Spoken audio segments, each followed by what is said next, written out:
Uno de los conceptos más divergentes que más separa a los cristianos es el asunto de la doctrina. Muchas religiones, muchas denominaciones, muchas iglesias y muchas posturas frente a temas que a veces son importantes y a veces no lo son tanto. Entonces, frente a tantas posturas llega un momento desafortunado en la vida de muchas personas que se cansan, que se agotan de buscar la verdad y dicen, eso a la final, todo eso es lo mismo, todo eso es carreta.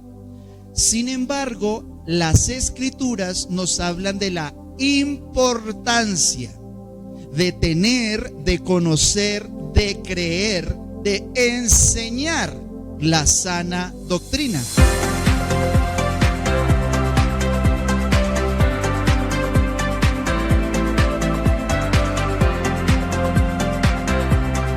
Y sobre eso vamos a estudiar hoy con el favor del Señor, y vamos a empezar por un versículo que aparece en Tito, capítulo 2, verso 1. El apóstol Pablo fue aquella persona a quien Dios, de una manera soberana, o sea, si usted quiere saber por qué, ya ahí pregúntele al Señor, porque él era la persona indicada para el trabajo. El apóstol Pablo era un poco romano, pero era un poco judío. Era un poco religioso, fue fariseo, fue judío de la secta más estricta, pero también era un poco secular, tenía un estudio, una ilustración. Ustedes ven en la manera en que él se expresa que era una persona muy brillante a la hora de hablar. Y el apóstol Pablo, por la gracia de Dios, tuvo una revelación del evangelio y él la transmitió en las escrituras y le escribió a algunos discípulos.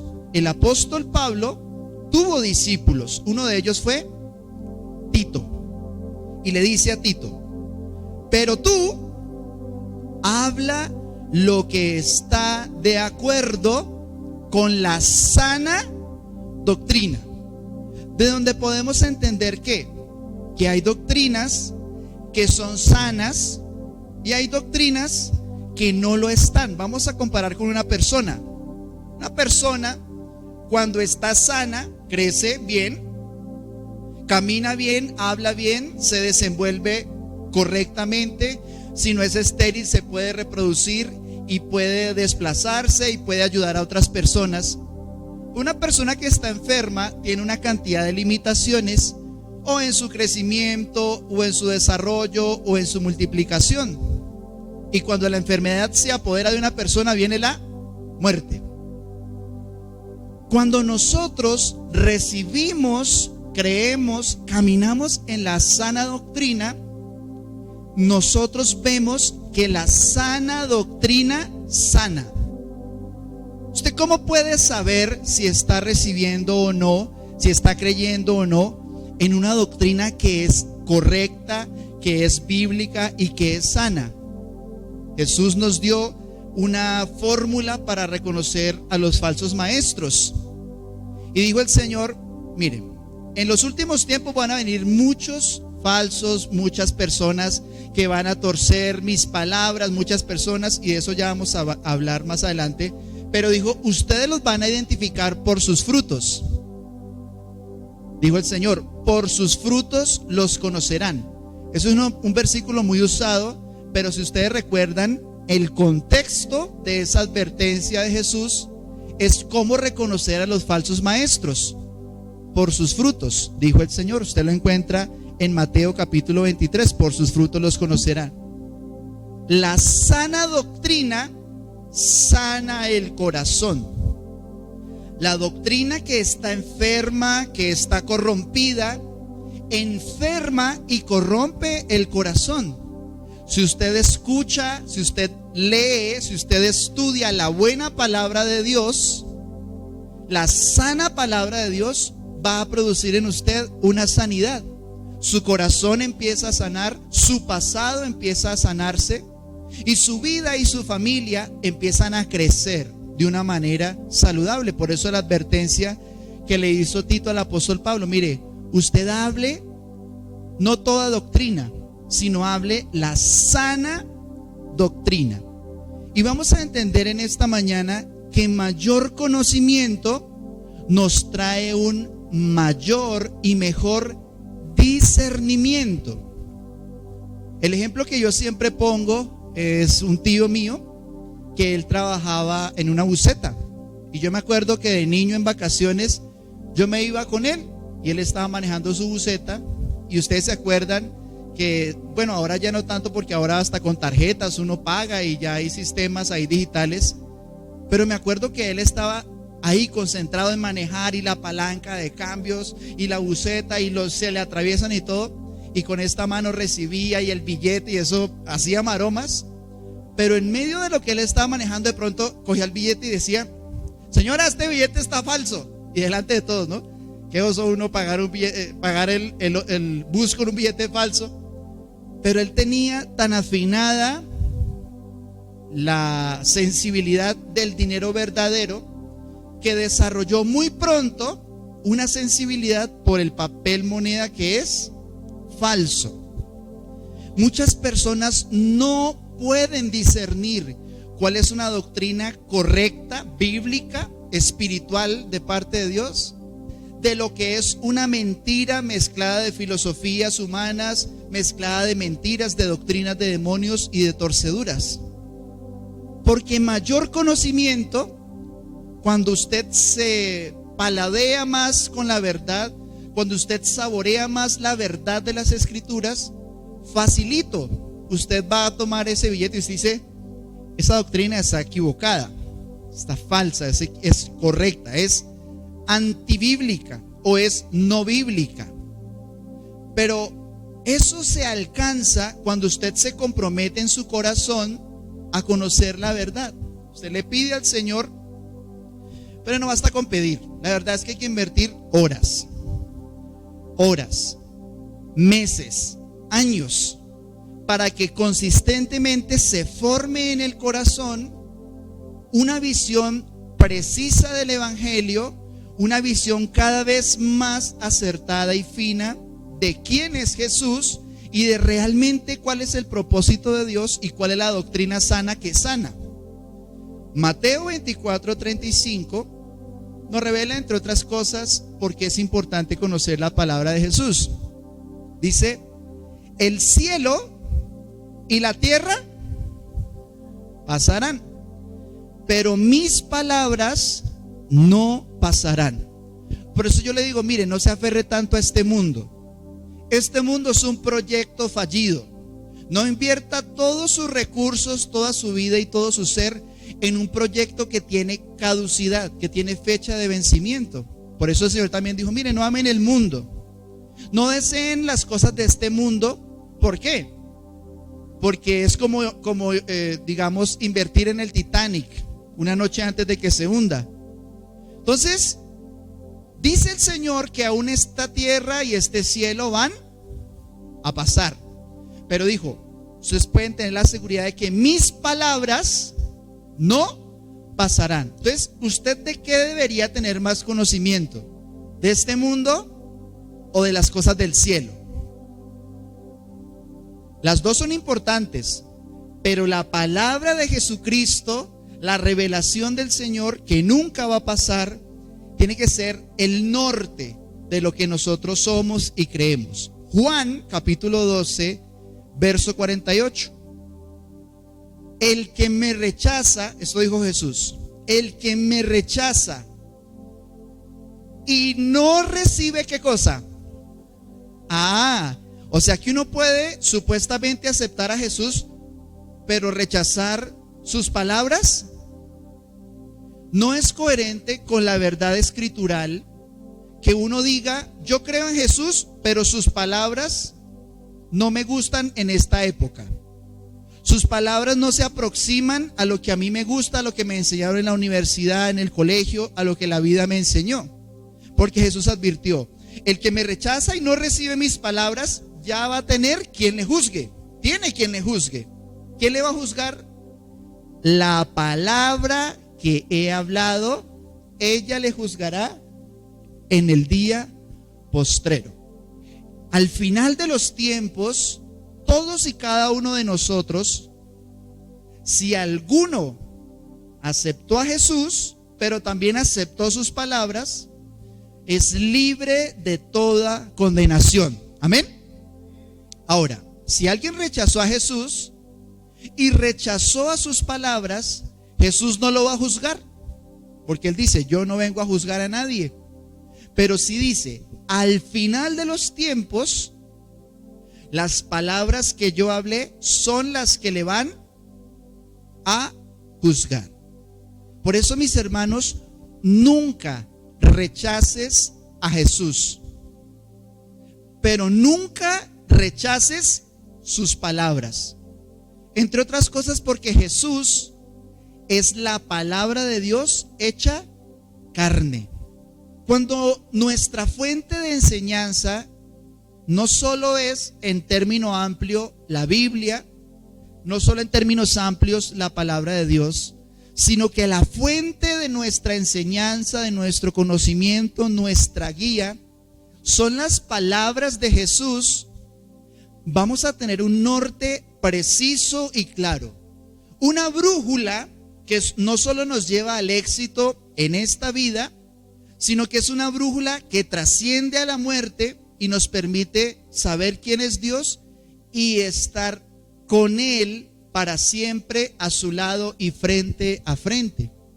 La verdad hay que decirla y la realidad hay que escribirla. La verdad es Jesús, y Él es nuestra vida eterna. Él es el único que nos habla de una trascendencia suficiente para poder caminar con Dios.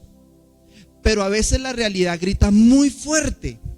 A veces las enseñanzas de toda la música que escuchamos, a veces nos disipulan las películas, nos disipula el mundo, nos disipulan nuestros padres con sus enseñanzas, y muchas de ellas, la verdad también hay que decirla, no se ajustan al propósito de Dios. Por eso, mis hermanos, yo hago esta pregunta, es una pregunta retórica, no pido que usted la responda, pero que le sirva para reflexionar. ¿Cuál es la fuente de sus enseñanzas?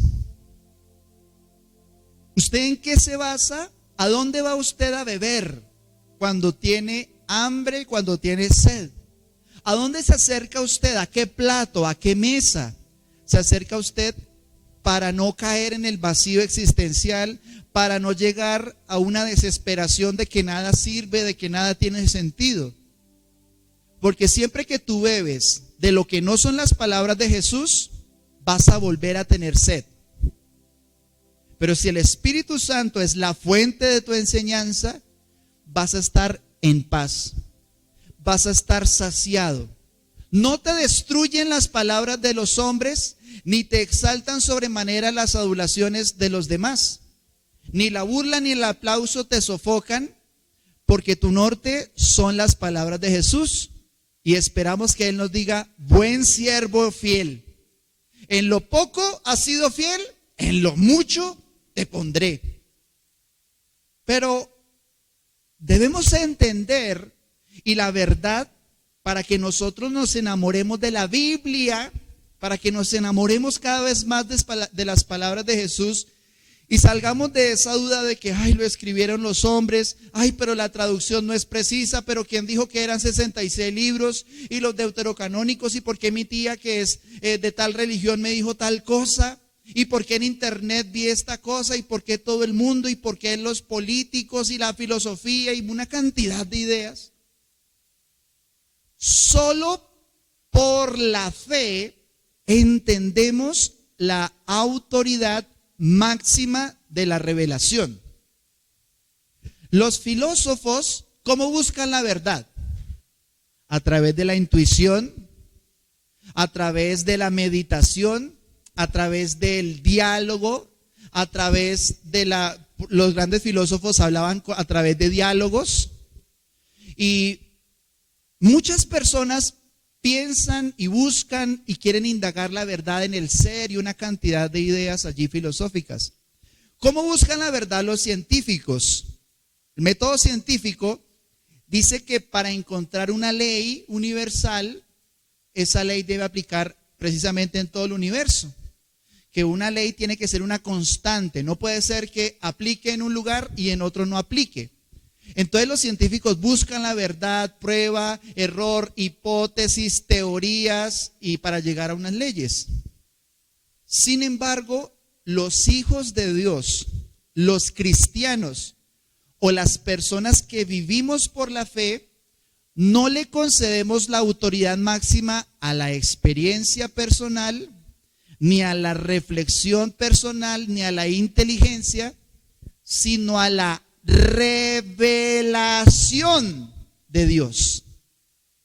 Es decir, yo me baso en lo que Dios dijo y le concedo a la palabra de Dios por la fe lo que sé que tiene, y es la autoridad máxima.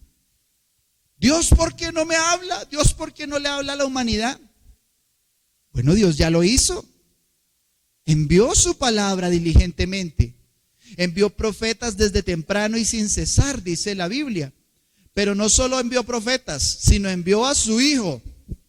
Envió a la palabra de Dios hecha carne. Juan capítulo 1, ya lo hemos hablado en otras oportunidades.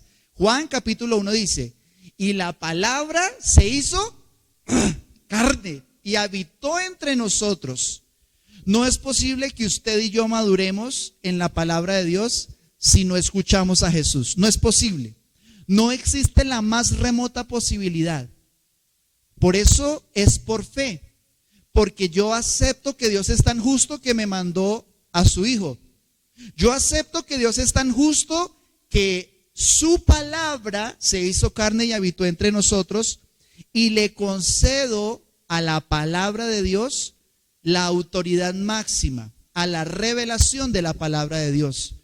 No necesito ni examinarla, a través del método científico, ni a través del método filosófico, sino que por la fe, para mí es superior la revelación, la palabra de Dios. ¿Hay alguien aquí que crea eso? ¿Que la autoridad máxima es la palabra revelada de Dios? Bueno, pues la palabra de Dios, que es Jesús, vino y habitó entre nosotros, ¿no? Y se acuerdan que cuando tuvo aproximadamente 30 años, ¿qué empezó a hacer? A recorrer las aldeas y a enseñar.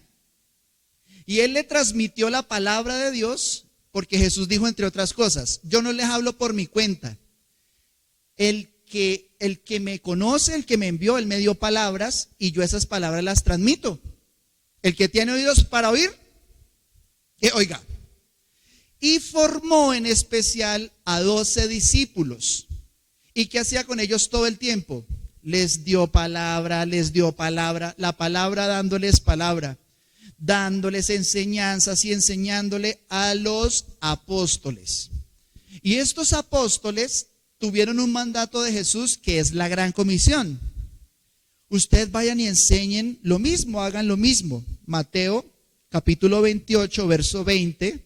Jesús dice así, dice, vayan y hagan discípulos a todo el mundo, y dice, enseñándoles que guarden todas las cosas que yo les he mandado. El evangelio básicamente es un mensaje. La iglesia, la vida espiritual tiene que ver demasiado con enseñanza. Si usted es un buen aprendedor, usted se acercó al mejor enseñador, que es el Espíritu de Dios, que es el Espíritu Santo, que es Jesucristo.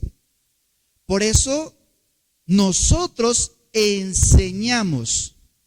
Usted dirá, no, pero ¿por qué no alabamos las 2 horas? ¿Por qué no solamente nos reunimos y comemos y jugamos? Porque siempre tiene que haber enseñanzas. Porque es un mandato de nuestro Señor. Y Él dijo, enséñenles que guarden todas las cosas que yo les he mandado. Sin embargo, nos muestra el apóstol Pablo que hay personas que no siguen los mandatos de Jesús. Vamos a leer en Gálatas capítulo 1, versos 11 y 12. Dice, mas les hago saber, hermanos, que el evangelio anunciado por mí no es según hombre, pues yo ni lo recibí ni lo aprendí de hombre alguno, sino por revelación de Jesucristo. Esto resume todo lo que hemos venido hablando. Dice él, mira, a mí nadie me vino a enseñar. No es que yo me puse a meditar y, ay, ¿cómo era? No, pues a mí me parece que es así. Sino que él dice, el evangelio que yo les hablo no vino de un hombre, no se lo aprendí a ninguno, sino que fue Jesucristo mismo el que nos lo vino a enseñar. Y usted mira, pastor, ¿dónde está eso en la Biblia? Léase Hechos de los Apóstoles, capítulos 5, 6, 7 y 8. Ahí habla el proceso del apóstol Pablo y cómo empezó su llamado. Ahora, Hechos capítulo 2 describe el proceso. Primero Jesús, que vino, Jesús le enseñó a los apóstoles y los apóstoles nos enseñan a nosotros.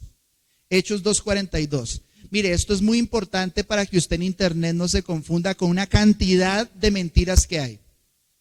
Dice, y perseveraban ¿en qué? ¿En la doctrina de quiénes? O sea que Jesús le enseñó a los apóstoles y la iglesia perseveraba ¿en qué? En la doctrina. La palabra doctrina significa enseñanza, ¿no?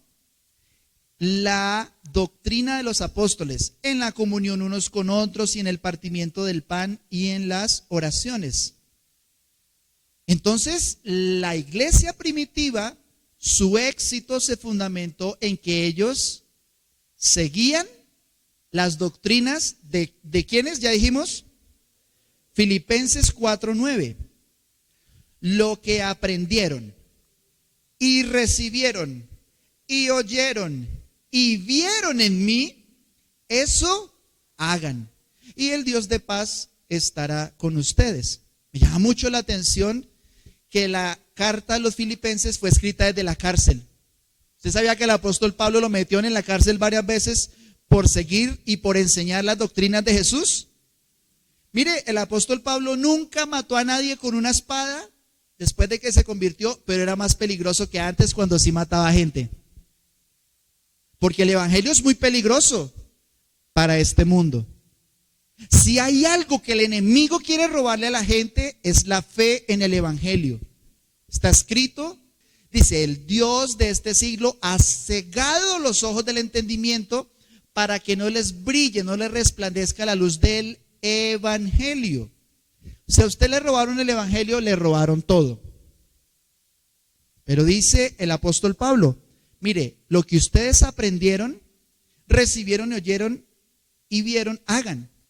Y lo escribió desde la cárcel advirtiendo, si ustedes hacen lo que yo les digo y lo que me vieron hacer, desde la cárcel él escribe, el Dios de paz estará con ustedes. Porque aún en la cárcel, alguien que camina en las palabras de Jesús es libre. Aún allí, aunque haya barrotes, es libre. Hay personas que son más libres que los presos, pero sin Cristo están más presos que los libres. Pero el deseo de Dios es que conservemos la paz donde sea que estemos a través de su palabra, a través de la sana doctrina. Efesios 2:20, dice la escritura, edificados sobre el fundamento de ¿quiénes? O sea que la enseñanza de los apóstoles es un fundamento. ¿Ustedes saben qué significa la palabra fundamento? Si usted tiene idea de construcción, usted sabe que este edificio, digamos, está del suelo para arriba. Pero lo más importante de este edificio no es lo que está del suelo para arriba, sino lo que está del suelo para abajo. Vamos a hacer un edificio y empiezan a hacer un hueco. ¿Qué? ¿No vamos pues para arriba? Sí. Pero es que si usted quiere coger muy para arriba, primero le toca coger muy para abajo. Si usted desea que su vida espiritual crezca, usted necesita ahondar en las doctrinas fundamentales. Pero mire lo que dice ese versículo. Efesios 2:20. Edificados sobre el fundamento de los apóstoles y profetas. siendo la principal piedra del ángulo, Jesucristo mismo. ¿Cuál es la roca más importante de nuestra fe? Una persona. ¿Quién? Jesucristo. Mire, si usted está firme en Cristo, usted está en la roca, usted no se cae. Si usted está firme en Cristo. Pero los pilares son las doctrinas de los apóstoles. Ahora vamos a entender esta idea. Miren, esto que yo les voy a enseñar a continuación es muy práctico, para que usted no se agarre ni se confunda ni se ponga a pelear con gente porque cree una cosa o cree otra. Y es entender que hay doctrinas fundamentales, hay doctrinas principales y hay otras doctrinas que son menos relevantes. Pero, pastor, entonces, ¿por qué a veces nos agarramos por cómo se viste una mujer? No, que las faldas son del diablo. ¿Y entonces de qué, cómo se vestían Jesús y los apóstoles? ¿Con jeans? No, que es que si no tiene el pelo largo, que si se maquilla es un eje del diablo. ¿Perdón? O sea, si una mujer se echa labial y rubor y se pone un arete, entonces la sangre de Jesús quedó sin poder. Y esa persona, miren, a ustedes esto les parece absurdo, pero hay gente que piensa así. Porque a veces obviamos y nos ponemos a agarrarnos por doctrinas que no son fundamentales. Usted y yo en el discipulado tenemos que crecer y afirmarnos tanto en el corazón, en la doctrina fundamental. El cuerpo tiene uñas, pero uno podría cortarse las uñas y seguir viviendo porque le van a crecer. No tiene barba, uno tiene pelo, uno podría eventualmente hasta, digamos, perder un dedito, pero uno sigue viviendo. Pero si le arrancan el corazón, si le cortan pues la cabeza, ya vengo, me voy a cortar la cabeza, ¿cierto? ¿Por qué no lo hacemos así? Porque hay partes del cuerpo que todas son importantes y amadas y necesarias, pero hay cosas que son fundamentales. Pastor, ¿cuáles son las doctrinas fundamentales? Básicamente todas las que tienen que ver con la salvación, con la postura frente a Dios y la postura frente a las Escrituras. Por lo menos, se la resumo, usted debe entender cuál es nuestra posición fundamental frente a la Escritura, que la palabra de Dios es inerrante, o sea, la palabra de Dios no se equivoca, que es una guía de nuestra fe, que es lo que ya vimos, la autoridad de la revelación, pero también que el canon fue cerrado. Usted espere, pastor, más despacio. Me quedé en inerrancia, que no se equivoca. Por eso estudia el discipulado. Es estudiar esto mismo que le estoy resumiendo en 2 minutos, en un año que se demoran los 3 niveles. Pero solo menciono uno, el canon fue cerrado.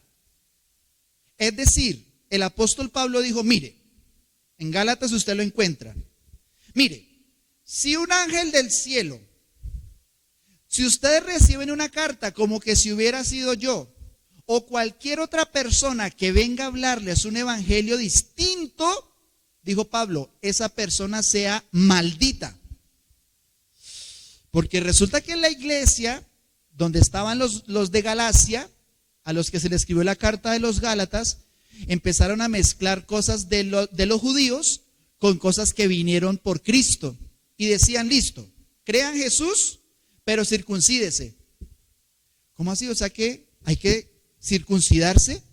Y decía, mire, guarden el sábado, guarden la ley. Y llegó el apóstol Pablo y se enteró de eso. Y se fue hasta allá y regañó a Pedro porque el mismo que estaba errado era el apóstol Pedro. Lea Gálatas. Y les dice, ¿ustedes cómo le ocurre empezar por el espíritu para devolverse para la carne? Peleando por las leyes humanas y queriendo volver a estar bajo la ley de Moisés. Porque el canon fue cerrado. Entonces dice, si aún un ángel viene, ese ángel sea maldito. Si ven tan grave que es no tener una sana doctrina, tan grave que es no escuchar una doctrina de Jesús, sino que por allá un tipo le dio por decir, mire, a mí me habló un ángel. Oh, aleluya. Vino un ángel del cielo y me dijo, tal cosa. Y escribieron otros libros. Mire, cuando el apóstol Pablo y cuando Juan el apóstol escribió el libro de Apocalipsis, se cerró el canon. O sea, se cerró, ya no vienen más cartas. No, que es que en 1914 tal persona dijo que unos niños se encontraron con la Virgen de Fátima, que estos estuvieron por allá con un ángel que vino y le mostró un yo no sé qué cosa, que un ángel vino y le trajo un libro, que un arcángel lo llevó hasta el infierno y lo trajo. Doctrinas equivocadas, doctrinas enfermas, doctrinas antibíblicas. La doctrina fundamental es: Jesús es el Hijo de Dios, vino y habitó entre nosotros, nacido de una virgen, fue crucificado, al tercer día, después de que fue sepultado, resucitó entre los muertos y vendrá por segunda vez. Esas doctrinas son fundamentales. El evangelio, como la justificación por fe, la salvación por gracia, la salvación solo a través de la sangre de Jesús. Usted y yo no deberíamos. No conocer esas doctrinas es como ir a que le corten la cabeza. No creer que Jesús es suficiente, que es por fe y que es por gracia, es una doctrina enferma, coja, que no va a crecer de una manera apropiada. Si usted dice es Jesús, pero son otras personas o son otras cosas, ahí ya va a haber problemas.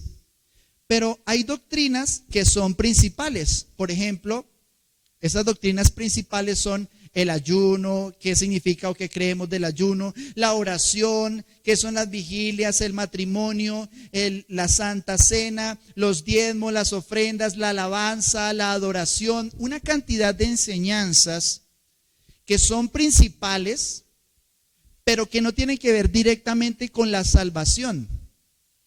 Por eso, mis hermanos, si alguno de ustedes tiene correcto lo fundamental, que es la persona de Jesús, la salvación, la fe, la gracia, la inerrancia de las Escrituras, si usted eso lo tiene claro, es más fácil pasar a, cómo se ora correctamente, que en qué consiste el matrimonio. Son doctrinas principales de cómo vivir correctamente y de tener mejores frutos en la vida.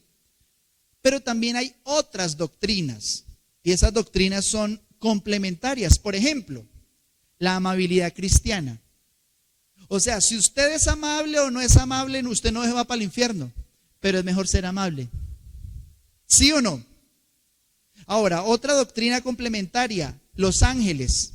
Hay gente que dice, no, los ángeles tienen 6 alas. No, tienen 8. Otro, no, tienen 10. Tienen 2 cabezas, 7 ojos, miden 1 milímetro, miden 10 metros.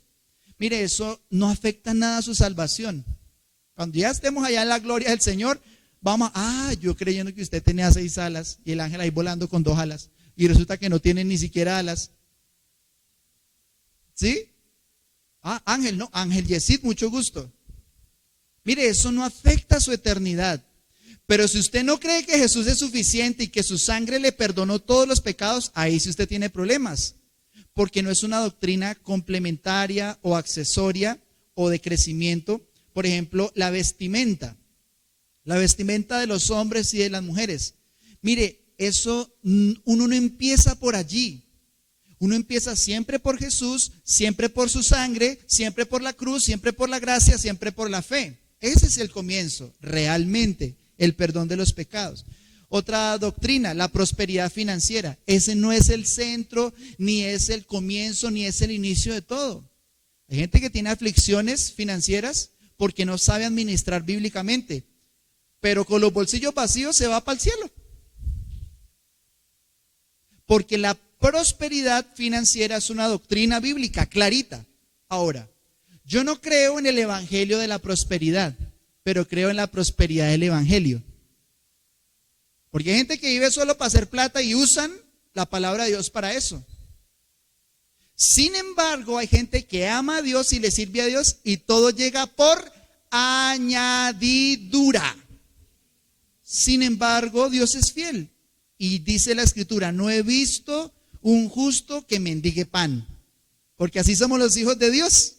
Así usted sea mal administrador, Dios es tan bueno que le va a mandar a otro cristiano que sí es buen administrador para que le ayude. Hasta el diablo mismo, si hace falta, lo manda para que le dé a usted, porque Él es el soberano. Entonces, la doctrina de la presentación de los niños, que cuando lo traigo, que a los 7 días, que a los 40, que a los 7 años, que cómo me bautismo, que si me sumerjo, que si me hacen... O sea, son doctrinas que están en la palabra de Dios, que es sabio conocerlas, creerlas y caminar en ellas, pero no son salvíficas, o sea, que tengan que ver con la salvación, no son tan centrales. Usted comience por el principio, por los fundamentos. Conozca a Jesús, conozca su gracia, conozca la sangre, la redención, la justificación, y de ahí en adelante usted puede construir y edificar mejor. Ahora, Romanos capítulo 6, verso 17, nos enseña cómo de una manera tan bonita los que vivíamos en el pecado, ahora vivimos para la sana doctrina del Señor. Romanos 6, 17. Pero gracias a Dios, que aunque eran esclavos del pecado, han obedecido de corazón, ¿a qué? ¿A qué han obedecido de corazón? A aquella forma de doctrina a la cual fueron entregados. En primer lugar, ese versículo nos habla de obediencia de corazón. Obediencia de corazón. Les voy a poner un ejemplo. El cinturón de seguridad. Hay gente que no usa el cinturón de seguridad. Hay gente que usa el cinturón de seguridad solo cuando ve el retén adelante. Ay, los que se rieron ya saben por qué es que lo hacen. O porque es chistoso. Y hay personas que siempre lo usan para que no los pillen. Pero hay otros que aman tanto su seguridad que es lo primero que hacen. Se lo ponen no solo para que no les cobren, sino porque se aman y quieren vivir de una manera correcta, ¿cierto? Lo mismo sucede con la palabra de Dios. Hay gente que nunca obedece el evangelio. Hay gente que obedece el evangelio solo cuando alguien lo está mirando. Hay gente que obedece el evangelio porque le tocó. Y hay gente que obedece el evangelio en todo tiempo porque ama la palabra de Dios. Porque se ama tanto que solo quiere recibir la bondad de Dios y no estrellarse contra el mundo. Yo le pregunto, ¿usted obedece esta doctrina, este mensaje de corazón? Si usted aún no lo hace, yo le animo a que usted se entregue, como dice la palabra, entregados a la doctrina. O sea, se les dio, se les regaló, se les entregó. Entonces nosotros nos entregamos a la sana doctrina. Dígale por favor al que está a su lado, mire, entréguese a la doctrina. Entréguese a la doctrina. Mire, la madurez espiritual es un proceso similar también al de la madurez del alma. Ustedes saben que cuando uno es un niño de 7 años, para uno, ¿qué es más importante? Los videojuegos, los amigos. Bueno, cuando algunos teníamos 7 años no había celular, pero ¿qué es importante para una persona de 5, 8 años? El dulce, la paleta, el capricho de que todo, son como pequeños ogros, ¿sí? Capataces, son pequeños Hitler. ¿Se ha visto que los niños hacen todo lo que ellos quieren? Una persona inmadura siempre quiere que se le satisfagan sus deseos. Pero la madurez viene cuando uno ya, entiendo ahora mejor, ya ahora sé quién soy, sé quiénes son los demás, entiendo que no puedo vivir por caprichos. Pero la madurez doctrinal es también un proceso. Usted debe entender, mi hermano, que encontrar una doctrina 100% perfecta es virtualmente imposible. Porque la doctrina tiene tantas aristas, tiene tantos complementos, que usted no se preocupe si usted mismo no la tiene o si usted no la ve en otros. Hay que amarla, hay que buscarla, hay que perseverar. Pero hay que entender que es un proceso. Si usted ve que su hijo de 13 años ya no vive solo por los dulces, pero se está descarriando en otras cosas, ¿usted qué hace? ¿Le corta la cabeza? ¿Usted le tiene paciencia, sí o no? ¿Por qué? Porque va a haber un momento en el que va a llegar a una madurez. El último punto tiene que ver con entender que la sana doctrina siempre tiene a Jesús en el centro. No es solo una canción bonita, de mi vida sea el centro, no. La sana doctrina tiene que ver con Jesús. Si una doctrina que usted escuche, el centro es la plata, usted dice, yo por ahí no me voy. Si el centro de una doctrina son que las profecías y que todo, que los últimos tiempos y que los últimos tiempos, yo digo, mire, ese tal vez no es el camino. Si usted ve que el centro del evangelio que escucha es la Virgen, los santos, por ahí yo no me meto, porque el centro no, ya están desplazando a Jesús. Si usted ve que su enseñanza se basa en los ángeles, se basa en el hombre, mire usted, sea feliz, sea exitoso, usted, ay Señor, yo quiero más de la doctrina sana, donde Jesús es el centro. Una persona que le acababan de matar a su pareja en estado de embarazo me preguntaba, pastor, hay tantas iglesias, pastor, hay tantas religiones que yo ya ni sé quién creer ni dónde ir. Y como habíamos tenido un momento espiritual tan bonito, me hizo la pregunta y yo vi que genuinamente quería conocer la respuesta. Y yo le dije, mire, el lugar al que usted debe ir es Jesús. Yo le pude haber dicho la iglesia cristiana, la gran comisión, ¿sí? Porque yo soy el pastor, pero no sería consistente con la ética ministerial. ¿Por qué? Porque el lugar donde debemos ir es Jesús. No es un edificio, es una persona que se llama Jesucristo, el Hijo de Dios. Ahora, si por su gracia en la gran comisión Jesús es el centro, doblemente bendecidos al venir a la iglesia, al escuchar palabra, al seguir a Jesús. Y eso es lo que pedimos al Señor, que en nuestra iglesia Jesús sea el centro. Amén. Segunda de Juan, cualquiera que se extravía y no persevera en la doctrina de Cristo, no tiene a Dios. Miren lo delicado. Oh, pastor, mire qué interesante este versículo. Si alguno no persevera ¿en qué? En la doctrina de los ángeles, de los diezmos, de las primicias, ¿de qué? Entonces vamos bien. Porque ¿en qué doctrina hay que meterse de cabeza y perseverar? La doctrina de Cristo. Dice, si cualquiera se extravía, ahora el que no lo hace se extravió del camino, ¿no? Cualquiera que se extravía y no persevera en la doctrina de Cristo no tiene a Dios. El que persevera en la doctrina de Cristo, ese sí tiene al Padre y al Hijo.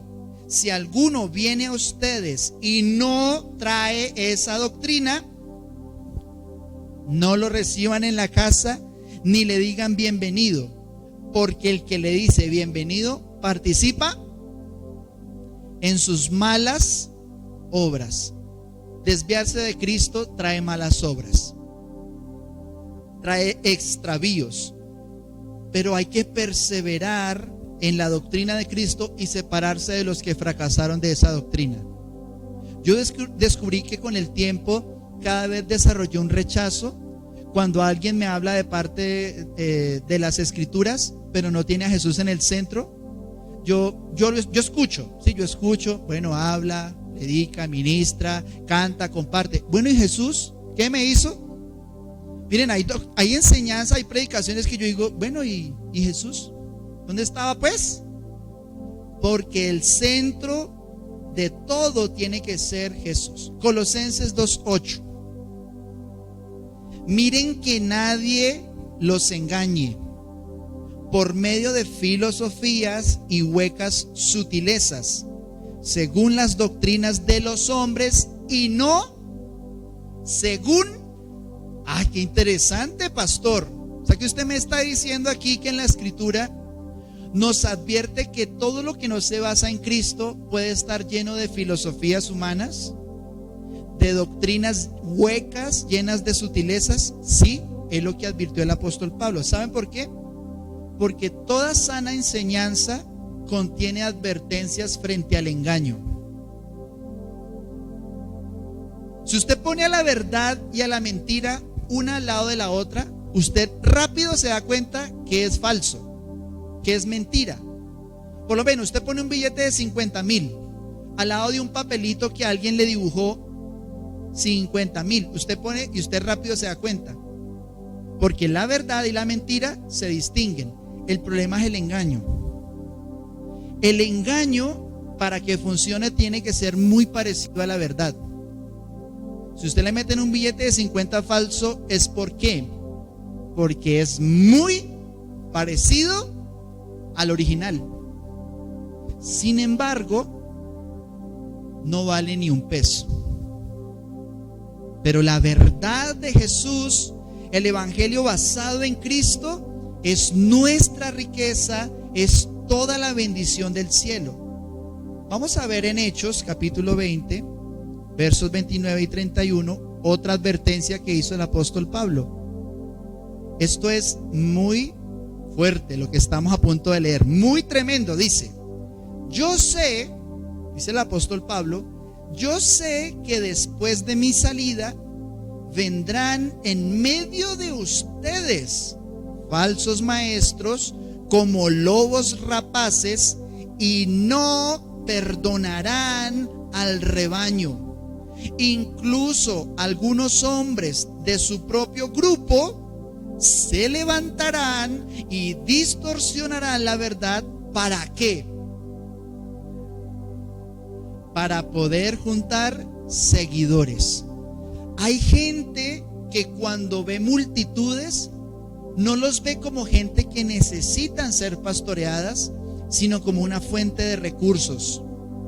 No ven ovejas que necesitan comer buen pasto y tomar buen agua y que su buen pastor los alimente, no, sino que ven chuletas. Ven, uy, aquí hay un asado bueno, aquí esto es pura para mí. Y hay gente, dice que aún de las mismas sillas de los que escuchaban a Pablo, dice: yo ya vi, ya Dios me habló, ya Dios me mostró que hay personas que se van a levantar y van a arrastrar tras de sí muchas personas, torciendo la verdad, engañando a otros para ser seguidores. Y dice: cuidado. Dígale al que está a su lado: pilas. ¿Sí? Eso, cuidado, pilas, ojo. Recuerden los 3 años que pasé con ustedes, de día y de noche mi constante atención y cuidado, así como mis muchas lágrimas por cada uno de ustedes. Efesios 4:14. Ya no seamos niños fluctuantes, llevados por doquiera por todo viento de doctrina, por estratagema de hombres que para engañar emplean con astucia las artimañas del error, sino que, miren la clave de la sana doctrina: hablando la verdad, ¿cómo? En amor. Hablando la verdad en amor, crezcamos en todo en aquel que es la cabeza. Esto es, ay, qué precioso, porque dice: mire, si vamos a crecer en algo, que sea en qué? Crecer en Cristo. Esa es la necesidad de la sana doctrina: crecer en Cristo, abundar en Jesús. Mire, Jesucristo es tan grande que la vida eterna no nos va a alcanzar para conocerlo. Su gloria, su majestad, la grandeza de su amor, que a usted lo sana de las drogas, que a usted lo sana de las enfermedades, de toda maldición, de la depresión, de la amargura hacia su familia, solo la encuentra en Jesús. La desidia de esta vida, este mundo que va de mal en peor, Solo somos sanados y fortalecidos cuando podemos crecer en Cristo. Amén.